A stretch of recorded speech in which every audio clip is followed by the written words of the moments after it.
नमस्कार, मैं आलोक द्विवेदी, राजनीति रणनीतिकार और प्रचार सलाहकार।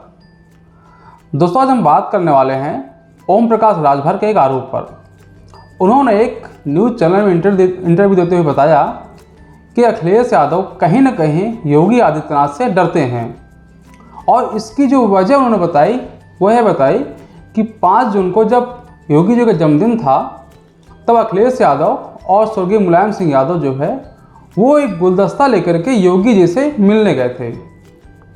तो उन्होंने आरोप लगाया, अगर इनको योगी जी से कोई डर नहीं है तो उनसे मिलने क्यों गए, गुलदस्ता लेकर के क्यों गए। उन्होंने डायरेक्टली ये कहा कि एक तरह से उन्होंने जाके वहाँ पे मैसेज दिया कि भैया हमारा ध्यान रखना, हमारे पर कोई कार्रवाई मत करना।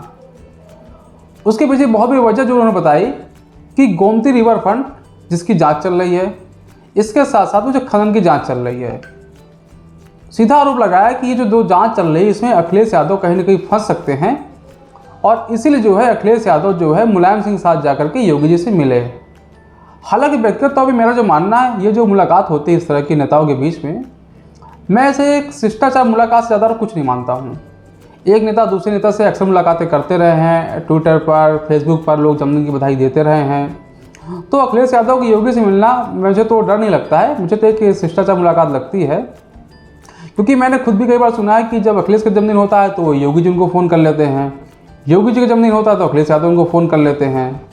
चूँकि इसमें अखिलेश यादव एक कदम आगे गए थे, वो गुलदस्ता लेकर योगी जी से मिलने चले गए थे, इसको लेकर के ओम प्रकाश राजभर ने आरोप लगाया। लेकिन मुझे उनकी बातों पर सच्चाई नहीं लगती है, मैं इसे सिर्फ शिष्टाचार मुलाकात ही मानता हूँ, इसके अतिरिक्त मैं कुछ नहीं मानता हूँ। इसके साथ साथ ही ओम प्रकाश राजभर ने एक और बात बोली केशव प्रसाद मौर्य के ऊपर।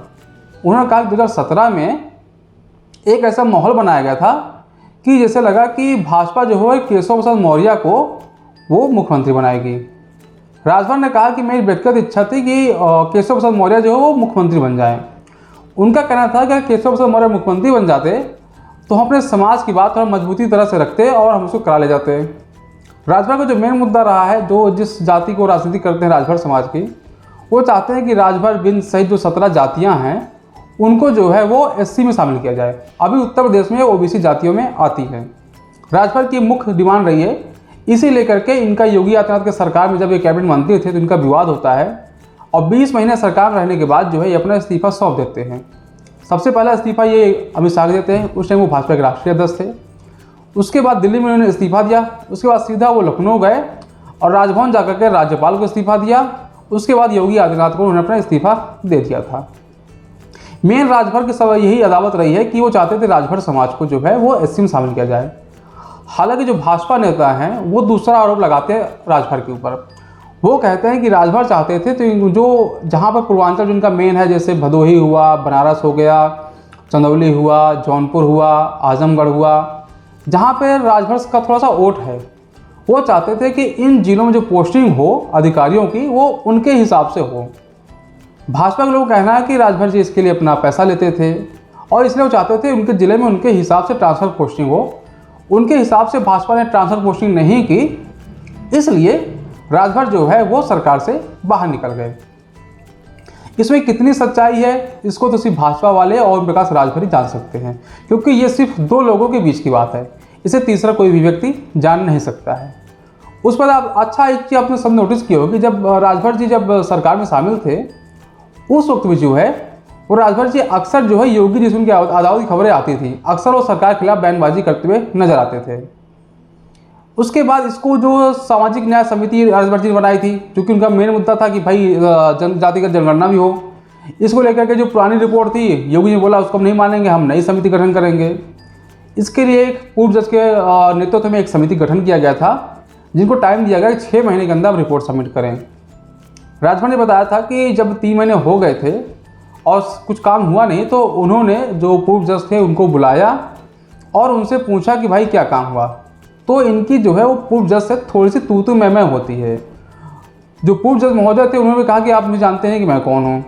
राजभर ने कहा आप मुझे नहीं जानते मैं कौन हूँ, और उन्होंने एक तरह से इंडायरेक्टली जज साहब के साथ कह दिया था कि ठीक है आपको जो करना हो कर लीजिए।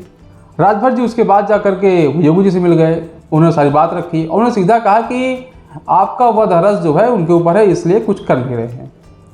योगी जी साहब मना कर दिया, नहीं मेरा कुछ नहीं ऐसा है, राजभर जी ने, जो कि उनकी जो बातचीत हुई थी जज महोदय से, उन्होंने उसको रिकॉर्ड कर लिया था, उन्होंने उसको योगी जी के सामने रख दिया।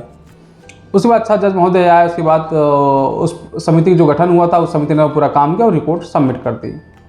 रिपोर्ट सबमिट होने के बाद जो है फिर से राजभर पीछे लग गए कि आप इसको लागू करिए। उसके लिए योगी जी ने सुन रहे थे कि योगी जी से तू मैं हुई थी, दिल्ली गए, अमित शाह से मिले। जब ये अमित शाह से मिलने जाते हैं उसी समय वहाँ पर योगी आदित्यनाथ उनकी मुलाकात हो जाती है। तो योगी जी इनको देख के वहाँ पे तमतमा जाते हैं, वो थोड़ा गुस्से से लाल पीले हो जाते हैं कि आप यहाँ कैसे आ गए। उसके बाद अच्छा इनकी अमित शाह से बातचीत होती है। दोबारा जब राजभर जी दोबारा बात करते हैं योगी जी से, तो योगी जी को बोलते हैं कि आप तो दिल्ली जाते हैं, आप जाके अमित शाह से बात कर लिए, जो सामाजिक न्याय समिति इसकी रिपोर्ट लागू करवाने के विषय में। वो अमित शाह के पास जाते हैं। अमित शाह कहते हैं कि राजभर जी भी राजनीति सीखिए आप। ये मैं राजभर जी को बयान कोट कर रहा हूँ, उन्होंने ऐसा बोला है। उन्होंने कहा कि अमित शाह ने कहा कि राजभर जी आप राजनीति सीखिए। उसके बाद राजभर जी ने क्या किया, सीधा अपना इस्तीफा निकाल के अमित शाह को पकड़ा दिया और बोले मेरा इस्तीफा।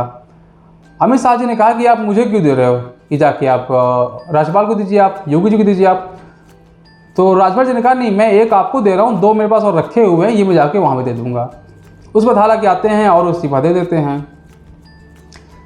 इस्तीफा देने के कुछ समय बाद, 4-5 महीने बाद ही देश में लोकसभा का चुनाव होना था, 2019 लोकसभा का चुनाव। कुछ फिर भी राजभर जी की कुछ बात बीजेपी से होती है। तो भाजपा, जहाँ तक मुझे जानकारी मिली है, कि इनको 1 सीट देने के लिए तैयार थी, वो भी अपने सिंबल पर। भाजपा चाहती लड़े, ओम प्रकाश राजभर चाहते थे इनको 2 सीट मिले और वो अपने सिंबल पर चुनाव लड़ना चाहते थे। यहाँ भी उनकी बातचीत नहीं बन पाई। उसके बाद ही बीच में जब एक साल पहले विधानसभा चुनाव हुआ, तब भी इनकी कुछ हमने देखा कि कुछ बातचीत चली। फिर उन्होंने 6 दलों के साथ गठबंधन किया, जो छोटे दल हैं, शिवपाल सिंह यादव पार्टी हो गई, असदुद्दीन ओवैसी की पार्टी हो गई, इसके साथ इन्होंने गठबंधन किया। और उसके बाद जो है गठबंधन तोड़ करके ये समाजवादी पार्टी में शामिल हो गए। हालांकि समाजवादी पार्टी में भी आज इनके भाजपा के साथ इनके पास 4 विधायक थे, आज इनके पास 6 विधायक हैं, संख्या इनकी बढ़ गई है। और समाजवादी पार्टी जो 47 से 111 पहुंची है, उस पर राजभर जी कहना है कि ये उनकी वजह से पहुंचा है। बोले जब मैंने अखिलेश यादव को अपना मंच दिया, अपनी जगह दी, तब अखिलेश यादव के पक्ष में हवा बहनी शुरू हुई और ये हुआ कि अखिलेश यादव सीएम बन सकते हैं। उनका कहना है कि जब तक उन्होंने उनका मंच नहीं दिया था अखिलेश यादव को, तब तक जो है अखिलेश यादव लड़ाई में कहीं थे भी नहीं।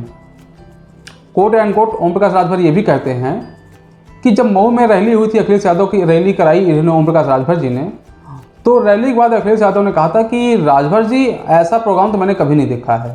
बोले मैंने जितने भी कार्यक्रम किए हैं वो इतना बड़ा प्रोग्राम तो कभी नहीं हुआ है। तो हाँ, आपने कुछ ना कुछ बात तो है। ये Om Prakash Rajbhar coat and quote कहते रहते हैं। कई न्यूज़ चैनल में भी ऐसे क्लिप्स मौजूद है, आप लोग इसको देख सकते हैं।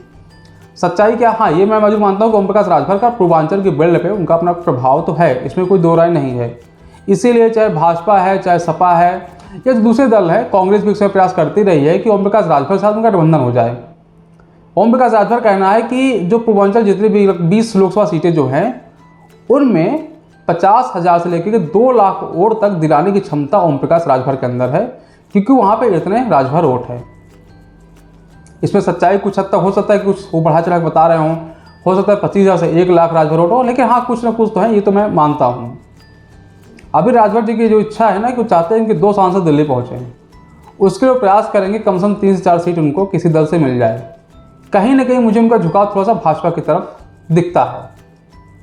उनके ऊपर आरोप भी राजभर के ऊपर लगता रहा है कि सपा, जैसे कहते हैं आजकल भाजपा नज़दीक हैं, भाजपा कहते हैं सपा के नज़दीक हैं, क्योंकि सपा से चुनाव, अभी सपा के साथ गठबंधन करके उन्होंने चुनाव लड़ा था।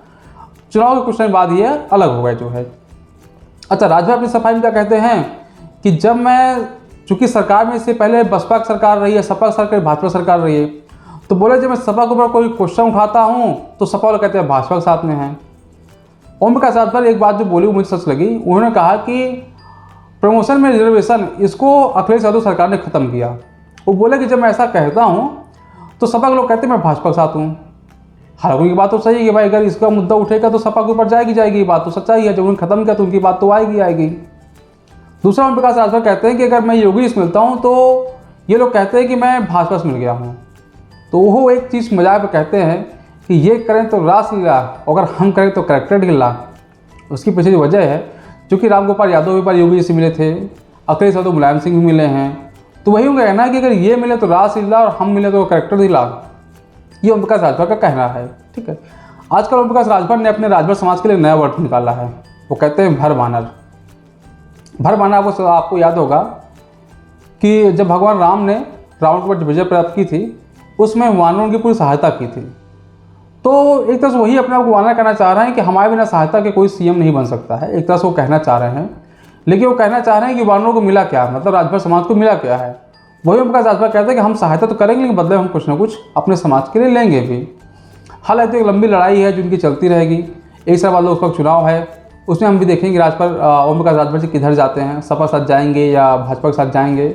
लेकिन ओम प्रकाश राजभर ने एक बात तो स्वीकार की है कि अपने दम पे वो सीट नहीं निकाल सकते लोकसभा की, उन्हें किसी न किसी गठबंधन तो करना पड़ेगा, उसके बाद ही वो सीट निकाल पाएंगे। आज के लिए बस इतना ही, कल हम किसी और बिंदु पर बात करेंगे। इसके साथ मैं आपसे कहना चाहूँगा मेरे इस चैनल को आप लोग लाइक, कमेंट और सब्सक्राइब अवश्य करें। धन्यवाद।